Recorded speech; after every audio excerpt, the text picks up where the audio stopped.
lwaki abayindi n'abayindi omanyi bannayuganda kankule kabanda basiru bwaba yodde bwaba ndekamba kube nze nkubira ddala baabo bannayuganda muli basiru mulina certificate y'obusiru oba mugenda kuba jojo ne musiru mwe basiru nze nabuuka dda history wange namusoma muddeyo mutegere amadiini bwe gajja abazungu bwe bajja kabaka Mwanga yali kabaka mugezi nnyo n'alaba kye baleeta nti bano abantu bano bagenda tusaanyaawo n'abagamba temugendayo era abagendayo ngenda kubattirayo abalungi abagalwa njagala kubalamusaako nnyo mu linnya lya Mukama waffe Yesu Kristo abeera ddala omulamu.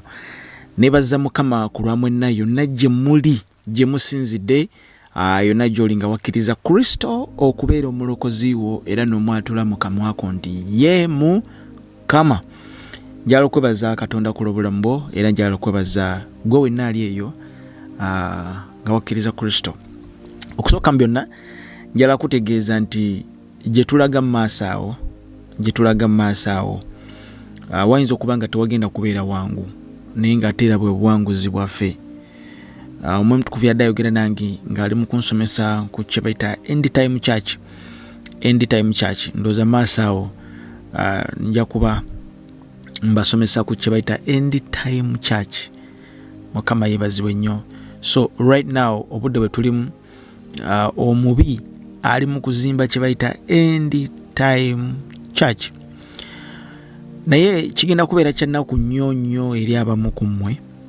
Bano banfiira ku musumba wange w'oligwa wendigwa man of God. Akadde kagenda kubeera kazibu, kagenda kubeera si kangu. Kulamusizaako nnyo yonna gy'osinzidde olunaku olwaliro. Weebazibwe gwe Kristo, njagala kwebaza nate olw'obulamu.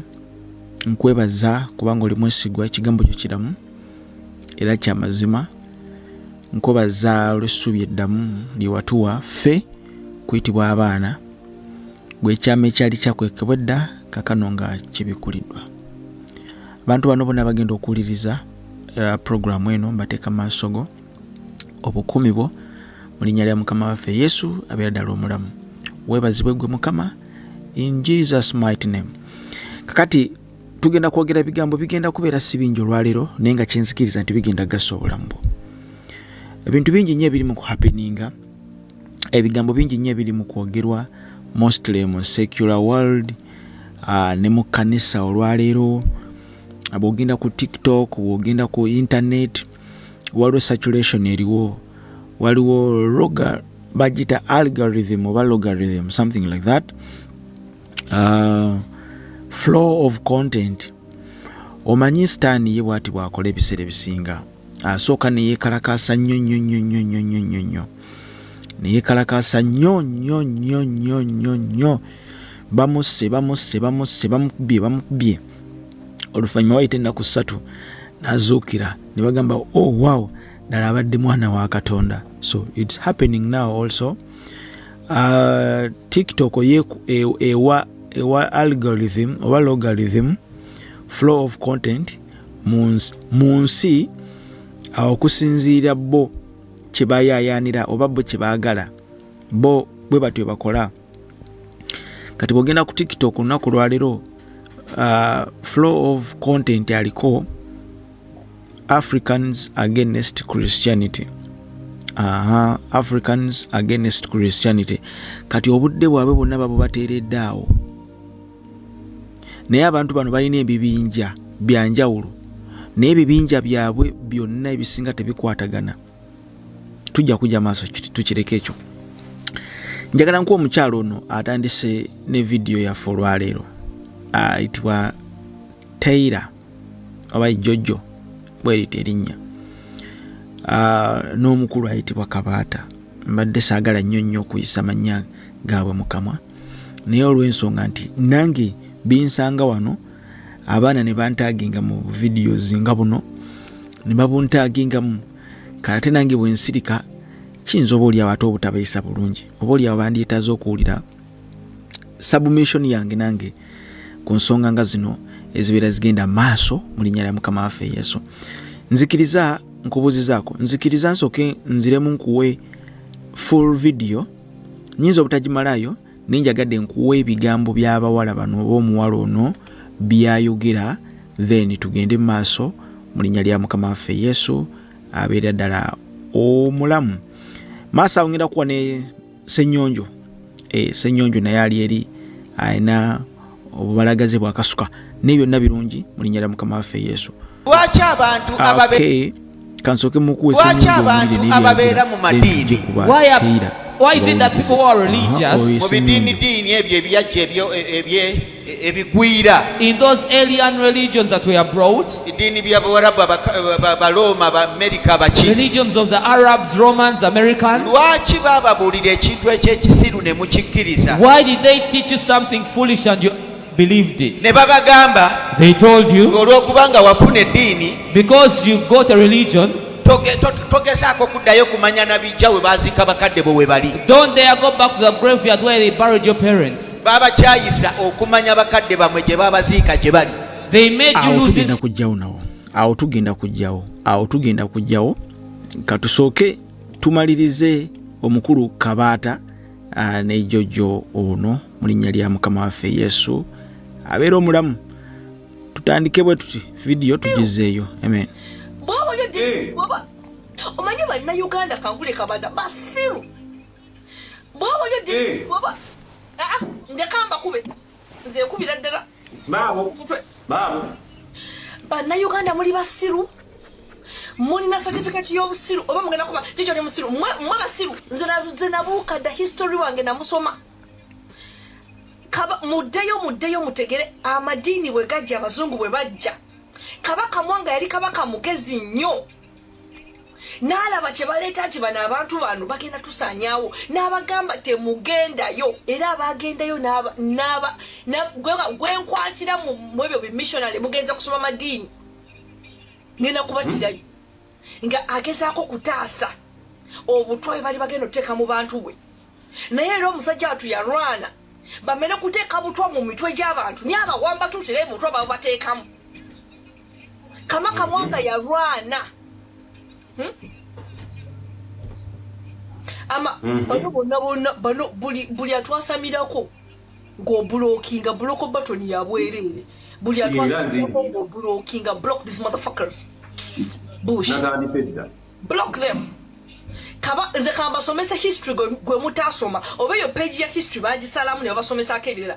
Go back and dig what happened to the Uganda matters. Lwaki Kabaka Mwanga yaboocha lwa kumujeemera, yabagamba saagala mugende mu musomesa z'abazungu bano nga baleesa amadiini nga bagenda bajja kumulamwa.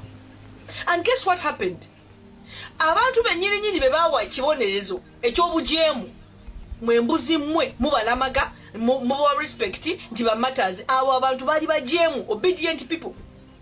Abazungu baleeta amadiini gaabwe. Kabaka Mwanga yali kabaka mugezi nnyo mu bakabaka be tubadde nabo. Yali musajja mugezi nnyo. N'alaba nagaba abasajja bano kiki bayisaawo. Muna bamu abasiru muli mukulekana baleesa ebisiyaga ne muli basiru era bagenda biyingiza. Kabaka Mwanga yabalaba yazeego nga bayingira. Bano bakimye ekiwano, baagala kiwano. Balete balibuliza we baagala eka za ttaka. N'alwanisa ekintu kino abasiru. Ne mukitwala kati muzimba amakanisa mwaye kimu eky'ekumi basiru mwe. Kati nosanga ntino mu 2024 kabaka yatulwanirira emyaka gyedda ne mwasiriwala obuwanga bwamwe mwabuwaayo. Wana Abangereza wembeera Omungereza aviira ku Bwakabaka. Omungereza ne kankubulye ne sente ziriko kabaka waabwe. Sente z'Ebungereza ziriko kabaka waabwe bafiira ku Bwakabaka. Wano Queen yafa Abangereza bonna baasirika. Obwakabaka bwawe babuwa ekitiibwa. Obeera otya ng'oli munnayuganda ng'obwakabaka bwo obunyooma n'oyagala amadiini g'abazungu nga abazungu b'otunuulira bawa obwakabaka ekitiibwa. Baatuggyako amannya gaffe, baatuggyako buli kimu, batulabako obuwanga bwaffe, baatuggyako enzikiriza zaffe, n'osanga omunnayuganda avuma obwakabaka n'okkiriza mu mawanga g'abazungu. Bano abazungu tasobola kukkiriza wali osaze abazungu bazze mu Afirika naye lwaki tebakkiriza mu bikyoma ebyekisiru? Era baleeta kyabwe bakibaguze. baleeta kyabwe bakibaguze babajjako ekyammwe babasimba ekyabwe okumanyiriza kankubuli kabata abazungu tebajja mu Africa yo kabagenda ne India. Even India was colonized, you know. India was colonized. Tugenda gamba nti abazungu bajja mu Africa ne India bagendayo. Ne lwaki abayindi olwawo okusanga omuyindi gwe bayita Robert, olwawo osawa okulwanga omuyindi gwe bayita Rita, lwaki abayindi tebejjaako nnyo obuwanga bwabwe nga ffe bwe lwatuka waffe tuli basiru nnyo. Lwaki abayindi n'abayindi baali colonized, baabalimisa nabo baali baddu, n'abayindi baali baddu, n'abayindi bwe tugamba nti n'abayindi baali baddu, baabalimisa kofi, baabalimisa gundi, kotoni, baabalimisa buli kimu. Empire English, the British Empire mu India nene. Alright, balamusizaako nnyo nateera video mpanvu naye ebyowulidde obiwulidde tuyinza obutabiddamu olw'obudde. Now ekisooka byonna kyenjagala okucorrectinga, twawule ababulizi b'enjiri ne ba missionaries. Mukama waffe yebazibwe nnyo, njagadde kibeere clear. Buli muntu abeera ne mission ey'okutuukiriza, era buli muntu abeera n'ekyo kyalina okuba nga atuukiriza mu bulamu. For example, Oweekitiibwa Robert Kyagulanyi alina mission ey'okuggyako Mwami Museveni ku ntebe. Mwami Museveni bwe yali mu nsiko yali alina mission ey'okumaamulako gavumenti eyaliko ajje mu buyinza ng'ayise mu nsiko. Mission ye neetuukirira. Ekyo kimufuula okubeera a missionary. So he was on mission okutuula mu ntebe y'eggwanga. Hallelujah. Naye ate ekyo tekimufuula evangelist. Kubanga he was on a political base. He was on a political struggle ku side eri. Kakati abaminsani ba missionaries abazungu okujja wano mu Uganda, bassebo ne bannyabo tebajja bokka, tebeereeta bwereesi. Baba invitinga naye nga abayise Kabaka Muteesa abayise yabayita okujja mu Uganda for a political base, for political powers. Si kubuulira njiri nti Yesu alokolera awonya. Njagadde tuloterezemu wano, kubanga ensangi zino tunenya nnyo abazungu abaatulekedde ebbanga eddene waawo nga sisitimu yaabwe yasigalawo wano, naye ate twasigala naffe tuli mabega nnyo. Kakati Kabaka Muteesa okuyita abazungu okujja wano yabayita on a political base. Kakati bo baayagala okukozesa eddiini ne bagala okukozesa ebyobufuzi, baayagala okukozesa eddiini ne bagala okukozesa influence z'abazungu okwagala okweneraginga territories n'okulwana n'abalabi baabwe be baali balina ebiseera ebyo, okugaziya territories zaabwe. So eddiini yakozesebwa nga kyakulwanyisa, so si njiri. Ekyo njagadde tukibeere nakyo, kibeere clear nti ba missionaries okujja mu Uganda bo tebajjanga omulamwa gwabwe bazze kubuulira njiri, nedda bajja on a political invitation, kubanga yabayita, he was a politician. Ayabayita yayagala bajje wano for a political base and power. Era mwajjiramu ne slave trade n'ebirala genda maaso. Kakati omukyalo ono ali mu kwogera, onvuddewo, omukyalo ono ali mu kwogera ayitibwa Teira Jojo, ali Bungereza eyo, omwana yantaginze mu kavidiyo. Olwaleero right now ali mu kuleekaana kalica abazungu bannayuganda, muli basiru, muli biwumba tuutu n'ebirala. Nze nzikiriza bwe nti lumu nda kujja mbyawandikibwa, lumu mba ndi awo nengwa ku ne lwaki abayindi nengwa tebajja ku ku culture yabwe ne basigala ka mu video ke ng'ali mu kulambuza ensi ekitanda kye n'ebyomu kisenge. Nze kyenzikiriza nti bwe tuba twogera ku culture tutegeeza enneeyisa yaffe mu society nga abalugwala, nga abaganda, nga abanyankole, buli omu alina culture. Ndijja kusanga abanyankole bambala mushanana, ate abaganda bambala gomesi n'ebirala makanzu, gwenda tugende n'ebirala.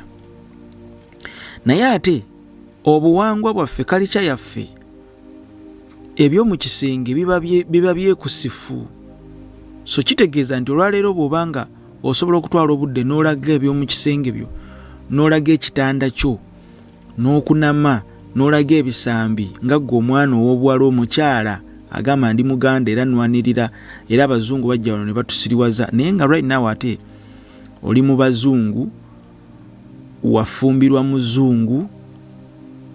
Culture right now eri mixed up era eri messed up. Culture enneeyisa y'abantu eri mixed up, nti olwalwo tulina nezi intermarriages. Njagadde tugendeyo ku side eyo. Olwaleero kizibu nnyo okuyimirira n'onenya omuzungu, kubanga currently Africa eri mu state gye twandiyise failed state. Kati failed state eno buli omu anoonya gwakasukira omugwa mu bulago abuze, then basalawo bagukasukire abazungu nti be batuleetera ekizibu. Abagenda edda be batuleetera ekizibu. Buli muntu anoonya omugwa gwakasukira. Kati bw'oba oyogera ku culture ng'onenya abazungu, weekube mu ttooki nti bwenjogera, bwennyimiridde, do I represent my culture? Do I? Kubanga nga ggwe omwana omuwala bw'oyimirira n'olaga eby'omu kisenge byo, wano wensula, wano we buliri bwange, kino kye kitanda kyange, lino fumbiro lyange, mwami wange, genda maaso n'ebirala. Kati ky'oli mu kukola oli kutunda culture oba oli mu kutta culture. Kubanga ffe wano eby'omu kisenge, ffenna mu kisenge, ekisenge kya jjajja okukiyingiramu oba ekisenge kya maama okukiyingiramu kyabeeranga kizibu mala konkona, kubanga kyabeeranga kyekusifu. Tuli ffenna ndowooza. Naye right now gw'obanga ekisenge ekyo kiraga lwatu, kubanga olinamu ebyobugagga, then olaga ekisenge ekyo. Pale zange zibeera wano, engatto zange zibeera wano. I don't see it as something. Kakati bw'otunuulira ab'Oluganda be bayita Baganda boys. Ganda boys kye baakola bwe bagenda e Bungereza ne baloka, bwe baloka kye batandika okukola kwe kutunda culture yaabwe. Culture yaabwe kye bakola si kutunda busamize, nedda, wabula balaga nti waffe e Buganda twambala amakanzu, ate waffe Buganda tukuba engoma bwe ziti, mwano mwina studios, neffe waffe tukuba engoma. Okay? Nti waffe mu Buganda oluyimba lwaffe olw'eggwanga nga oluyimba lwa Buganda lwe luno, era kabaka waffe ye Mutebi w'Abaganda. Ekitiibwa kya Buganda kye kino kiyimbibwa kiti. N'olaba nti aguza kyalina abeeru, baguza kye balina abeeru bakigule. That's why nti bakola kwaya eri intercontinental mu mawanga ag'enjawulo okuyimba ekitiibwa kya Buganda. Bakikola okuwagazisa abantu bali kalicha zaabwe. Mukama waffe ibazibwe nnyo. Kakati bwe kituuka ku nsonga ya India, ekyo nso sinenkireka mu bbanga. Bwe kituuka ku nsonga ya India, tukaddemu India yali colonized n'abazungu, kubanga akyogeddeko awo nti mutunulire India bakyali ku nnono zaabwe, n'abazungu babafuga naye basigala balina amannya gaabwe. Kati ebiseera ebisinga tuba twogera tulina okubeera nga tulina research and knowledge about biki bye tugenda okwogera.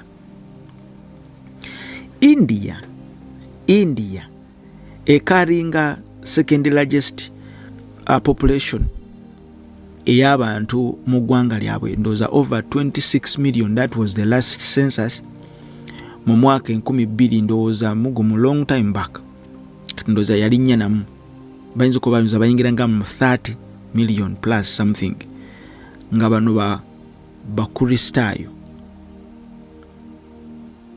either 26 million oba nenga bayinamu abahindu, bayinamu abaisiraamu, ne babeeramu n'aba Christianity.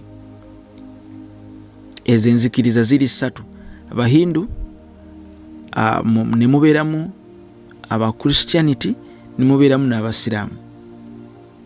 Naye Christianity okugenda mu India yagendayo dda before nga n'abazungu tebannaba kugendayo. Njagadde mbeere kiriya kwakyo. Bw'oba owuliriza bulungi nnyo statement ze ng'ayogera. India, abayindi, abazungu okugendayo ewaabwe, Christianity went there before them. So abazungu si be batwala Christianity mu India, nedda, ekyo kikyamu. Tukaddemu. Abazungu si be batwala Christianity mu India, nedda. Ekkanisa ya Kristo yasookera ddala mu Bikola Abatume 2 nga bamaze okufuna Omwoyo Omutukuvu. Wava spread yali nene nnyo, wava movement yali enene nnyo ey'okutandika okubunya enjiri ya Kristo. Bwe tuba twogera ku culture, tugenderamu ne kye bayita okusinza, enkola ey'okusinza. Naye enkola eno ey'okusinza, omuntu Katonda yali amutonda yamulekeramu elementi ey'okusalawo n'okunoonya, kye tuyita quest oba seek. Kati Katonda bamunoonya. We seek God. Tukaddemu. We seek God. Ekigambo seeking, bwe tugamba nti we seek God, seeking is different from looking for something, and seeking for something is different from looking for something or searching for something. Seeking God, like Bible says, and seek me before, seek me as I'm still present. Nti waali naye weetaga bwetaazi kumumanya. That is to seek. Looking, it's looking for something ekitaliiwo, but you are looking for it. Tomanyi weekiri. Tekiri nawo oluusi naye okinoonya bunoonya. Ngenze kunoonya ssente kubanga tomanyi oba onaazifuna kubanga teziriiwo. Kakati ekkanisa ya Kristo bwe yamala okubreakinga out fire mu Bikola by'Abatume 2, omuliro gumu, bamaze okufuna omuliro mu batume ba Kristo abamu, omwali Apostle Timothy. Apostle Timothy y'omu ku bayigiriza ba Kristo abaali babuusabuusa Kristo. Apostle Timothy gye yatambulira yaggukira mu India. Tukaddemu. Yaggukira mu India 52 AD. That is 52 AD, before British or Britain okutwala ebyobufuzi byayo mu ggwanga erya India. Tukaddemu. India ereceiving enjiri nga n'abazungu tebannaba kugendayo. Tukaddemu. India ereceiving enjiri nga n'abazungu tebannaba kugendayo. Abazungu bayingira mu India mu mwaka gwa 1600, mu myaka egyo egy'olukumi eyo. Babayitanga ba British babayitanga ba British East India, British East India Company, something like that. abo ne batuuka mu India mu ale 1600 mu empire eyaluulinganga ebiseera ebyo balinga bagita Mughal empire mu India, nayo yali y'amaanyi kubanga yalina dynasty namba nga y'Abayisiraamu. Kati British East India eno company eno neeluulingira ddala n'ebeera y'amaanyi. Mukama waffe yeebazibwe nnyo. Kakati omutume wa Kristo ayitibwa Thomas ayingira mu India mu mwaka gwa 52 AD.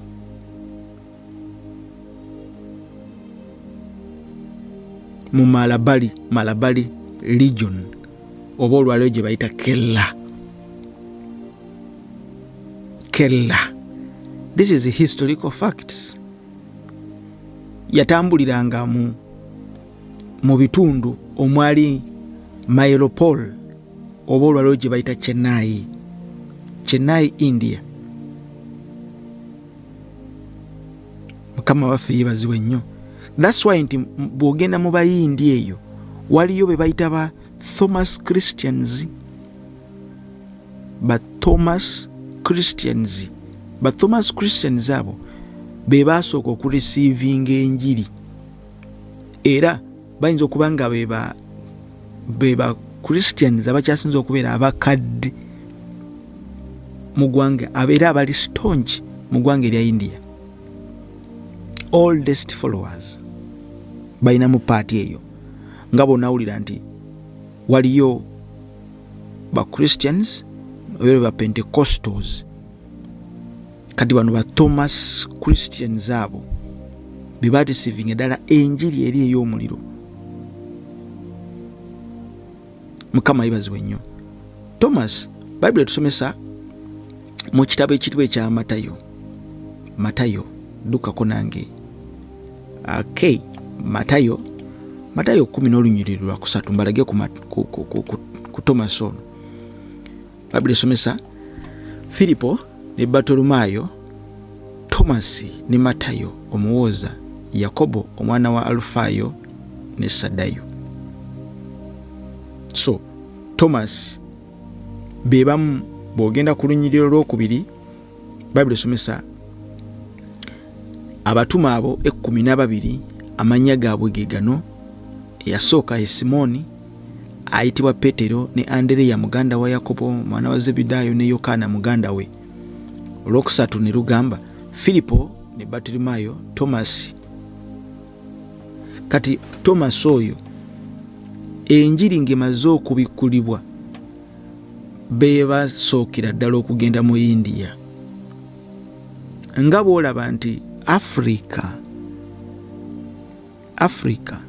eggwanga eriyitibwa Ethiopia teri muzungu yali colonizing. Ethiopia was not colonized. Ne Ethiopia received Christianity. Ethiopia Mukama waffe yeebazibwe nnyo. Aba Ethiopia ba receiving Christianity naye ng'ate tebaali recognized. Mukama waffe yeebazibwe nnyo gwampuliriza. So nolwekyo bye tunenya abazungu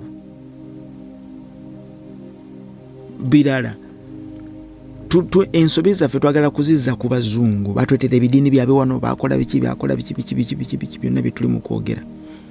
We are looking for whom to blame.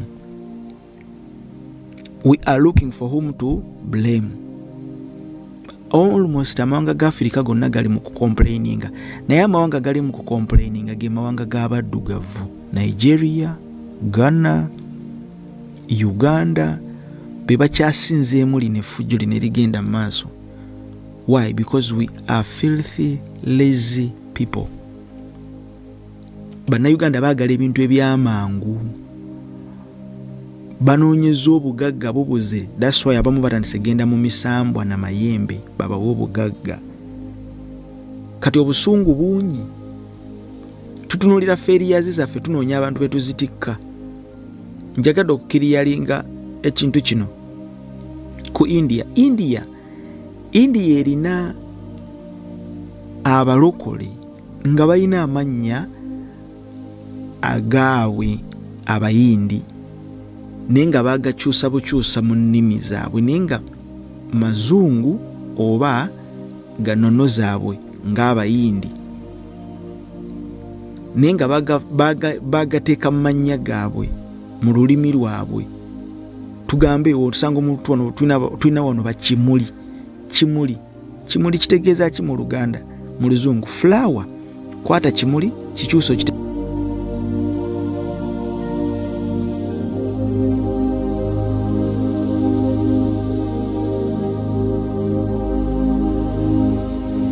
Okay, gwe yakatwegattako nsonywa muko nkomyewo gwe yakatwegattako kanziremu nkuddiza vidiyo eno ogiwulirize bulungi nnyo n'obwegendereza. Wuliriza. Kankule kabada basiru bobo yodi bobo ndekamba kube nze kubira ddala Baabo. Bana Uganda muri basiru mulina certificate y'obusiru oba mugenda kuma tijo ne musiru mwe basiru nze nabuuka da history wange namusoma. Kakati kalicha yaffe bwe twogera ku kalicha basibo ne banyo kino kyendi mu kubagamba omulira bali mu kuwogera kuvuma you get my point. Nenga yitugamba nti tuli mu kulwanirira buwangwa na nnono. Kakati boba no kibayita obuwangwa n'ennono Okusamira. Beerabira nti kibayita obuwangwa neeyisa. Obuwangwa n'ennono it is a system. It is not just Kusamira. That's why boba kulembeza kimu Kusamira. Naye omuli abali mu kuvuma, that's why ndi wavaayo abavubuka abavumi. Olujuzo omuvubuka omu yali ali awo ku internet nga afuuse ekizibu bano bennyini nga bamupika kuvuma kabaka ne bakwata bu video bw'omulenzi ne babu distributing nga mujje muwulire bw'ayogedde olwaleero leero atabuse ne butambula ne busaturatinga kuvuma. Kakati bw'okwata bannayuganda n'obavuma obusiru bawumba tuutu tebategeera otwaliddemu maama wo, otwaliddemu taata wo, otwaliddemu kabaka, otwaliddemu buli munnayuganda yenna. President naye oba mutwaliddemu kubanga naye omugambi munnayuganda musiru bonna batwaliddemu. Kati obavuma obusiru utategeera obuwumba tuutu kiba kitegeeza ki? Mu kalicha yaffe tweyisa tutyo. Oba nfuna kati era nga tuddamu nga tunenya abazungu. Wuliriza video. Muddeyo mutegere amadiini bwe gajja abazungu bwe bajja. Kabaka Mwanga yali kabaka mugezi nnyo. N'alaba kye baleeta nti bano abantu bano bagenda tusaanyaawo n'abagamba temugendayo era abagendayo gwenkwatira mu ebyo bimissionary mugenza kusoma amadiini ngenda kubattirayo nga agezaako kutaasa obutwa bwe bali bagenda okuteeka mu bantu bwe. Naye era omusajja watu yalwana bamene kuteeka butwa mu mitwe gy'abantu naye abawamba tutire butwa babateekamu. Kakati Kabaka Mwanga yalwana history tumusome bulungi nnyo tumwegendereze. This was a political game eyaleetebwa abantu bano tebaali babuulizi ba njiri. Mwayingiramu abasiraamu nabo ne baagala okuwamba. Mukama yibazibwe. Kati buli omu ng'agala kwenera ajinga territory. Kabaka Mwanga naye ng'alina territory gy'agala okwenera ajinga. This is political. It is politics. Bw'otugenda tuba tuyingira mu politics awunye vumbe. Tuba tetuyingira mu kanisa ya Kristo. Kyekyo kintu kyabalimu okutegeera nti aba missionaries si be batandika kanisa ya Kristo mu Uganda. Nedda. Abula aba missionaries be batandika political game mu Uganda. Ba British tebatandika kanisa mu Uganda. Wabula bo batandika political system mu Uganda. Amina.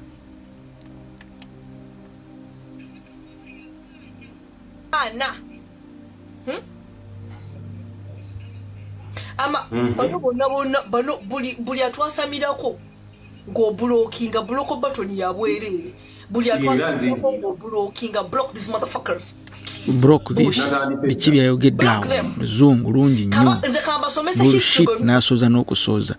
That's not our culture. Kino kye mbagamba nti mwe mulowooza okusamira it is the culture naye neeyisa y'abantu mu society. Kabaata naye ali awo, Kabaata naye ali mu kukola mulimu gwe bamuwa okukola. Get me? Is that culture? Bwe tuba twogera ku culture tudde ku obuwangwa n'ennono. Is that culture?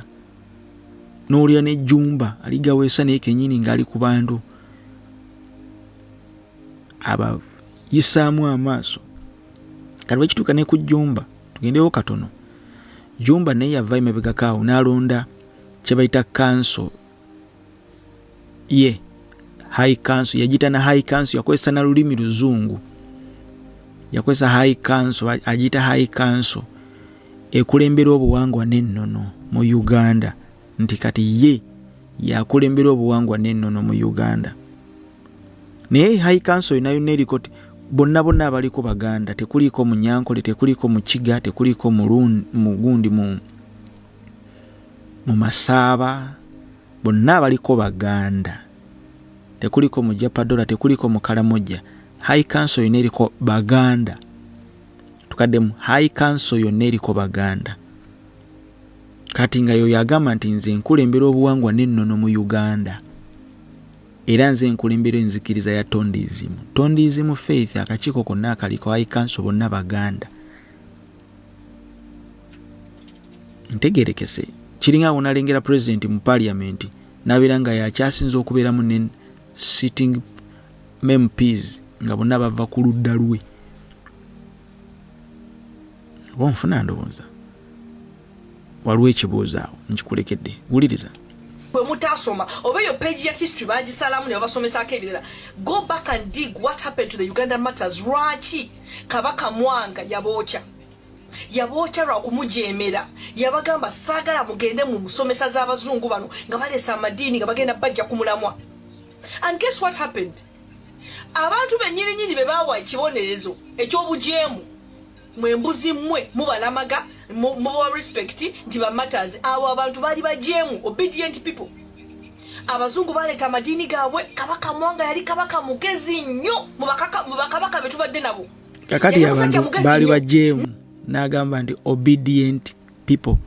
Sigenda kwogera on behalf of the Catholic naye kyemmanyi nti bano bo bayimirira ne bagamba nti tetuva ku kino kye batuleetedde. Bo be bayita abajulizi baganda tetugenda kuva ku kino kye batuleetedde kubanga bakibaleetera buleetezi. Kabaka yawandiika butereevu baluwa eyita bali ne bajja on an invitation. Mwalimu abalimu nga bo bali okufukuula ebyobugagga baali bajja dda abasinga. Kakati bo ate ne baagala babajje ku bamaze okuwulira kye bawulidde, bawulidde obulamu obulala. Kabaka yekyusa omulala nti akati Mwanga nti kati mubaveeko nti nere tujja kubavaako. That's why nti baba Katoliki bagamba nti abafiirira eddiini gye sijja kugenda. Mukama yebazibwe nnyo. Naye obanga owuliriza omuwala ono ng'ayogera obukaawo bungi nnyo, olulimi lwakozesa. That's not culture. That's not our culture. Culture yaffe tetuvuma kuvoola bantu bwe tutyo. Abasajja bano kiki bayisaawo? Muna bamu abasiru muli mukulekana baleesa ebisiyaga ne muli basiru era bagenda biyingiza. Kabaka Mwanga yabalaba yazeego nga bayingira. Bano bakimye ekiwano, baagala kiwano. Balete balibuliza we baagala eka za ttaka. N'alwanisa ekintu kino abasiru. Ne mukitwala kati muzimba amakanisa kakati bwe twogera ku bisiyaga abazungu baleesa ebisiyaga. Kino kinjagala okubategeeza nti mwawule abaminsani n'ababuulizi b'enjiri. Abaminsani tebali babuulizi ba njiri. Bwe kibeera nti Bayibuli gye tukwata egaana ebisiyaga, temuli lunyiriri mu Bayibuli lukkiriza muntu kulya bisiyaga.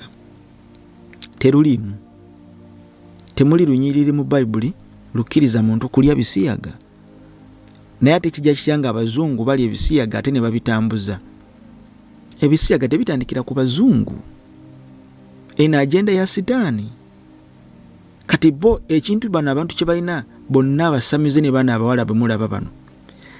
Teri muntu asobola kuvayo kunyonyola sitaani yani. N'enkola ya sitaani oba ekibi kyeki. They cannot. Ebisiyaga tebitandikira ku bazungu. Abazungu si be batumbula ebisiyaga. Ekino kyo tukyetaagisa ddala ddala tubasomesa tubategeeze. Ekyokubiri kye njagala okukiralifayinga. Olw'omulala yadambuuza ku King James Version Bible. Nti King James yawandiika Bible ey'oluzungu. Nedda, King James teyawandiika Bible. Njagala tuka making it clear. King James teyawandiika Bible. Nedda, wabula King James ya authorizinga translation y'oluzungu lwasookera ddala. Naye tekitegeeza nti King James yekka yali alina oluzungu olwali luwandiikibwa mu biseera ebyo. Waliyo ne Geneva Bible. Mukama waffe yeebazibwe nnyo. Kubanga ebiseera ebyo King James yali kabaka wa Bungereza. N'akomandinga. In fact, teyali takkiriza na kukkiriza Katonda. Yali bali mu byabwe. He is a king. Ye authorizing abo authorizings. There is a difference.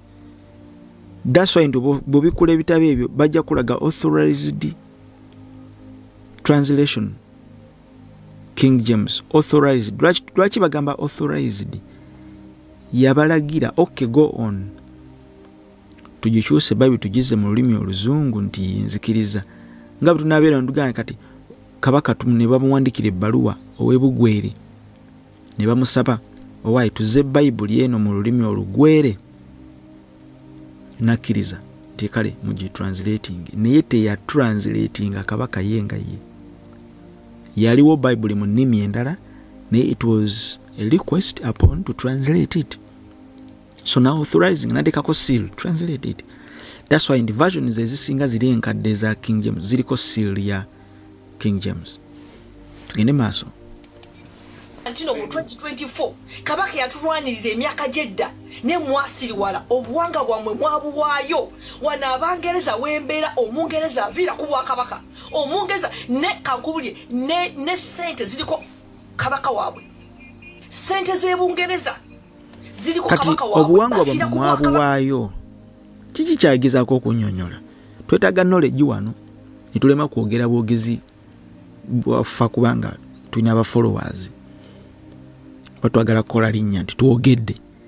Nedda, obuwangwa bwamwe mwabuwaayo. Right now avuma ali mu kukola ki? Muli basiru, muli bagwagwa, twala tugende leredede. Oba nfuna ndowooza kategeera. Kati olwo lulimi terutunda buwangwa. Singa ebigambo byayogera mu Luganda bikyusibwa ne bidizibwa mu lulimi oluzungu, abandi muwulidde bandirowoozezza ki? Get my point? Ng'ekigambo kyayogedde mabega ku wali eriyo motherfuckers. Motherfuckers kyogerwa n'abaana bazibya amatu. Kiba kitegeeza ekintu kyabuwemu kuwemula okwo. Obeera nga alagidde abantu nti mugende mwegatte ne bannyammwe. Mugende mwegatte ne bannyammwe. Kati obeera oli mu kuwemula kalica waffe wano tetwogera bigambo ebyo. Kati ate gwali mugamba gwali mu kulwanira obwaka kalica. Wano Queen yafa Abangereza bonna baasirika. Obwakabaka bwe babuwa ekitiibwa. Obeera otya nga oli munnayuganda ku bwakabaka bwo obunyooma n'oyagala amadiini g'abazungu nga abazungu b'otunuulira bawa obwakabaka ekitiibwa. Batujjako amannya gaffe, batujjako buli kimu, batujjako obuwanga bwaffe, batujjako enzikiriza zaffe, n'osanga omunnayuganda avuma obwakabaka n'okkiriza mu mawanga g'abazungu. Baana abazungu tasobola kukkiriza wanosaze abazungu bazze mu Afirika. Kakati tukomekaawo katono. nosanga Omunnayuganda avuma obwakabaka mabegako ono yabadde ali mu kuvuma n'okuwemula. Bayibuli ekkiriziganya nnyo ne kabaka. Oyo kabaka akkiriza Katonda. Bayibuli yonna ejjudde bwakabaka bwa Katonda ate era ejjudde n'obwakabaka obw'ensi.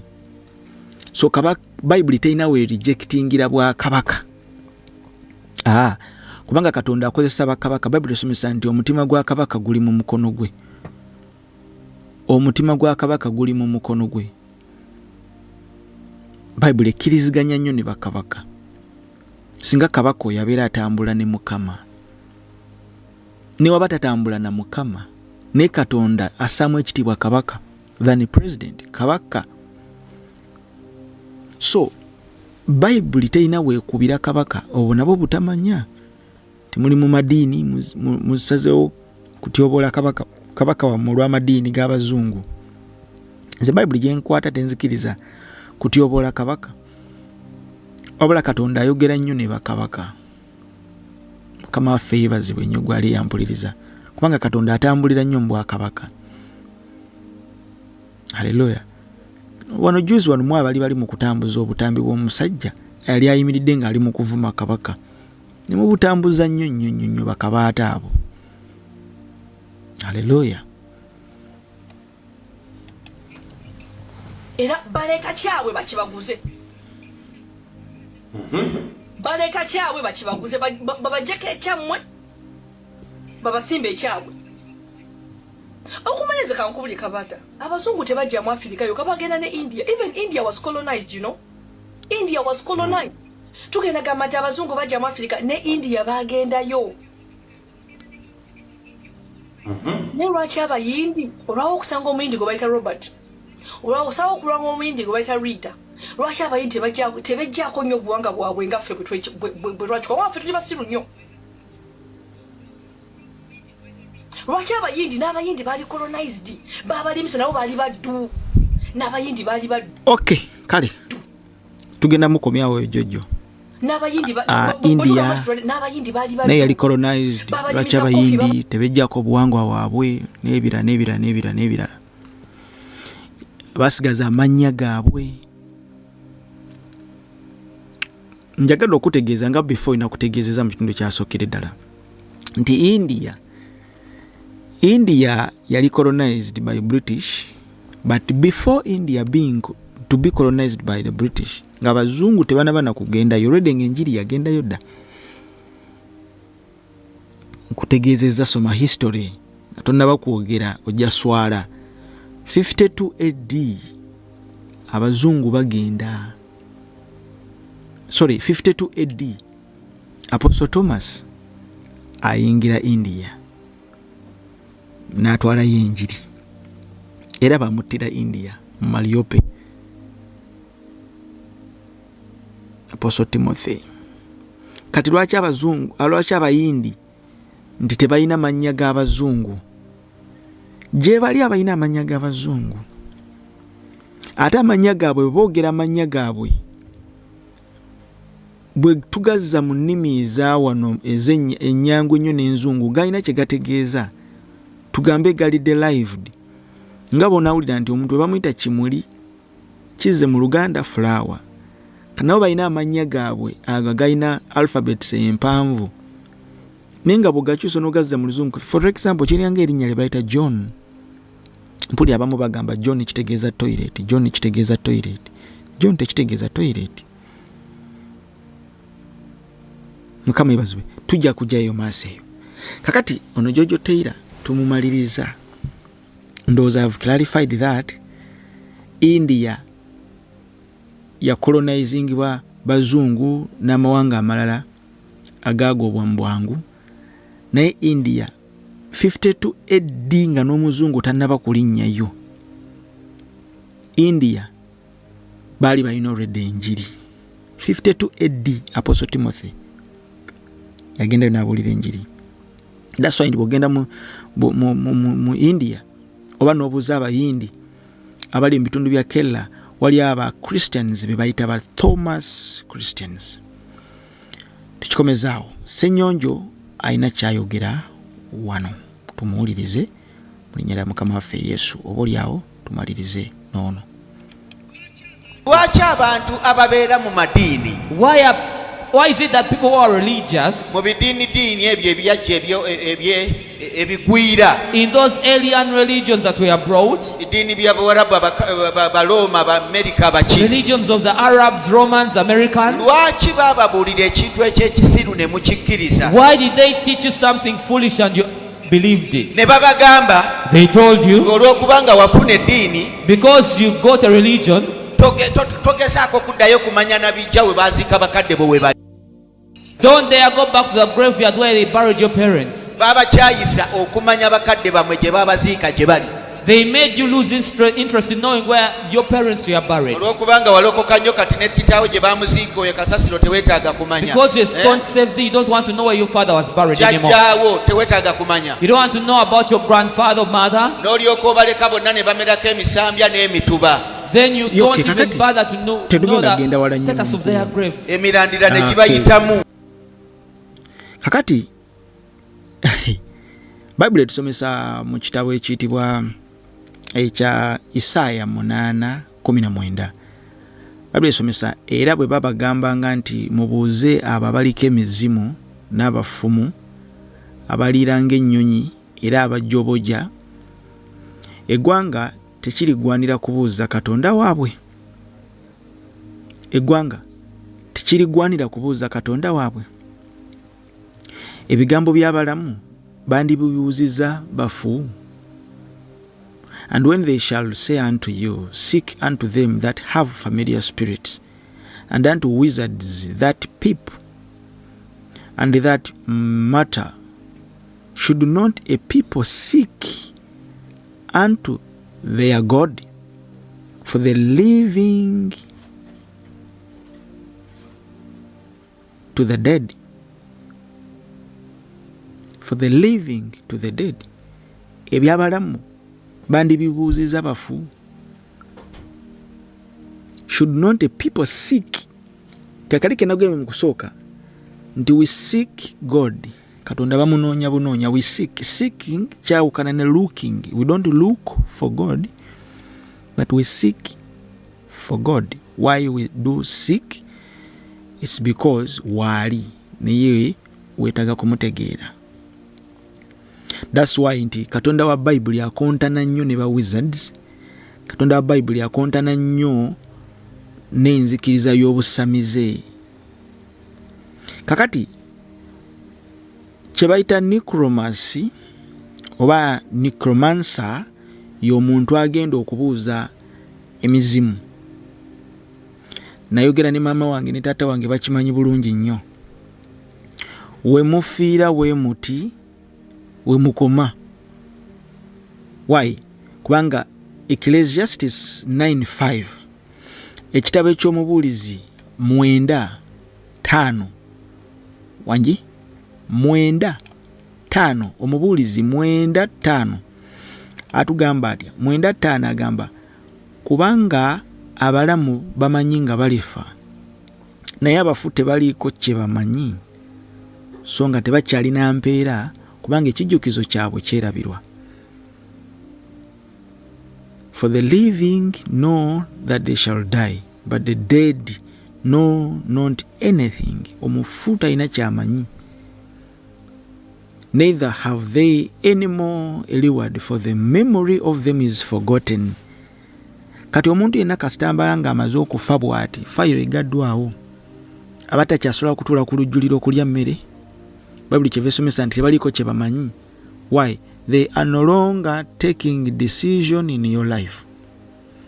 Kubanga teri n'omu yali afudde n'akomawo n'abategeeza nti gyendi eno ndi bulungi.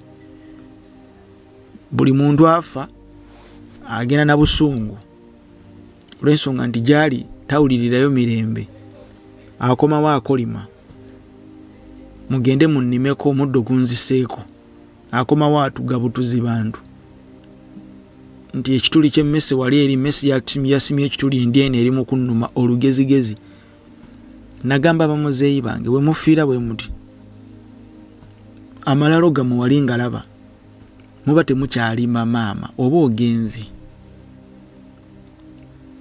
wokomerawo mbu ozze kuntuga ozze kundagira nti genda okole kino lugezigezi sirwagala. Omufu tasobola kukukomandinga. Bayibuli esomesa kubanga ekijjukizo kyabwe kyerabirwa. Ogenze. Abalamu bamanyi nga balifa naye abafu tebaliiko kye bamanyi. Amalaalo okugenda okugakoola oba okugenda okugalima ekyo si kyekizibu. Naye ekizibu kivaawa? Ekizibu kiri wano mu kitabo ekiyitibwa Isaaya 8:19. Bayibuli esomesa era bwe babagambanga nti mubuuze abo abaliko emizimu n'abafumu abaliiranga ennyonyi era abajjoboja, eggwanga tekirigwanira kubuuza Katonda waabwe. Kati instead of okubuuza Katonda wammwe bwe mubuuza bafu. That's what we call necromancy. Ebigambo by'abalamu bandi bibuuziza bafu. Kati abantu bano bonna tebalifuna budde kunnyonnyola sitaani yani nga Bayibuli bwennyonnyola sitaani. Bo tebakimanyi nti waliwo kye bayita necromancy, nti necromancy ogenda okubuuza abafu it is satanic and demonic. Kati bo tebabimanyi, tebamanyi a demonic world, tebamanyi dark world efuga etya, tebamanyi ekyo basamize batono nnyo, tebali nayo basobola kujja kunnyonnyola. Juzi nali mpuliriza oluganda omu mukwano gwammwe ayitibwa Gashumba ng'agamba atambudde amawanga g'abazungu n'asanga abazungu nga balina cemeteries, bafuna obudde ne bagenda ne balambula abantu baabwe abaafa. Okugenda okulambula amalalo ga jjajjaawo ekyo si kyekizibu. Naye era abazungu nabo waliyo clarity emu gye njagala okukiralifyinga nti eri abazungu abakimanyi obulungi ennyo nti bapractice nga kye bayita necromancy. Maama gy'oli mbadde nkusaba ojjo nnyambe. Eyo paati weeri eyabo ababikola kubanga bo balina cemeteries, bazimba cemeteries. Nze okusituka ne ngenda mu kyalo nnoonya amalalo ga jjajja wange gye bamuziika nga saamulabako si kyekizibu. Era juzi twagendayo naye ekizibu kyange kwe kunfumbira emmere eyo gye basoose ebifi bye basoose supu okuyiwa ku malaalo gye bayiyeemu eddagala nange ndye. Ebyo nabigaana, saagala kumumanyiira era bakimanyi bulungi nnyo. Pasita yo yazze bategeka ennaku zaabwe ez'okgendayo. Nze bwe mba wendi ntegeka lwange lulala. Ntegeka lwange lulala. Ngwawo nabo bwe mba njagadde lwenfunye obudde ne mpitayo sirina tteeka nti buli nnaku za mwezi bwe ziti nti mugende tugende tufumbe emmere tujjukira abagenzi abaafa. Mbajjukira ntya? Yafa nkimanyi, yafa gy'ali, yafa amalalo ge gyegali, full stop. Sikifuula ddiiru nnene kubanga mu kyo mugenda vaamu obulaguzi, mu kyo mugenda kuvaamu enkola egenda okuntana ne Katonda wange. Batandika okubuuza abafu.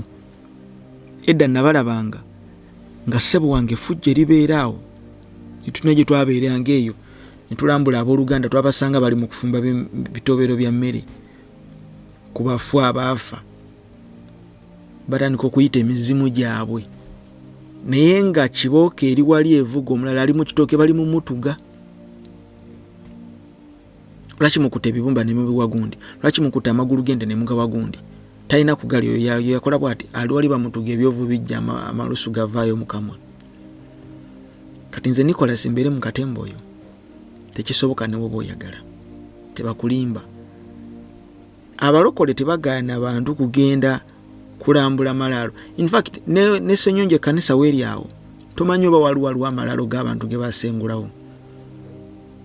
Kimanyi ndi wolinnyo ekigere bateeka okubanga lwakawanga wansi nga amalalo bagasenda, ensi olwegenda ng'ekula bye bijja bibeerawo tomanya, n'ebijja byewammwe mu maaso eyo tomanya, birisendwa. Kitaffe omwagalwa nkwebaziza nate olwakadde kano, nzikiriza nti kagenda gwe kagenda okuyamba. Amen.